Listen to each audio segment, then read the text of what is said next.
Diabetes किंवा मधुमेहामुळे होणाऱ्या हृदयविकार किंवा किडनी समस्या याबद्दल तर खूप चर्चा होते, पण डायबिटीसमुळे पायाला काय होऊ शकतं हे आपण पाहूया.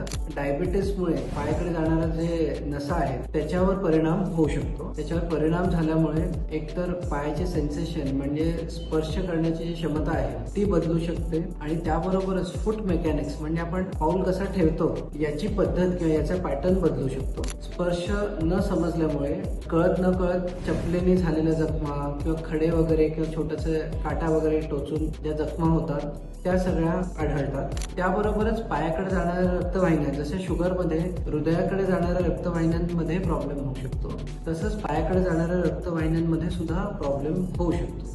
याच्यामुळे पाय एकदम ड्राय होऊन जाणं, भेगा पडणं, नखांमध्ये प्रॉब्लेम येणं या सगळ्या गोष्टी तर होतातच, पण अशा पेशंटमध्ये जर पायाची जखम झाली तर ते जखम भरून यायलाही खूप प्रॉब्लेम होऊ शकतो. त्यासाठी फूट स्क्रीनिंग हे आम्ही सुरू केलेलं आहे. फूट स्क्रीनिंगमध्ये पायाचे सेन्सेशन, पायाचा ब्लड सप्लाय, पायाचे बाकी सगळे जे प्रॉब्लेम्स येऊ शकतात तेही पाहिले जातील आणि त्याबरोबर शुगर असलेले पेशंट ज्यांना पायाला जखम आहे, ज्याला आपण डायबेटिक फूट म्हणतो, या पेशंटसाठी एकतर जखम का झाली, ती का भरून येत नाही आणि ती भरून येण्यासाठी आपण बाकी काय काय करू शकतो या सगळ्या गोष्टींकडे पाहिलं जाणार आहे.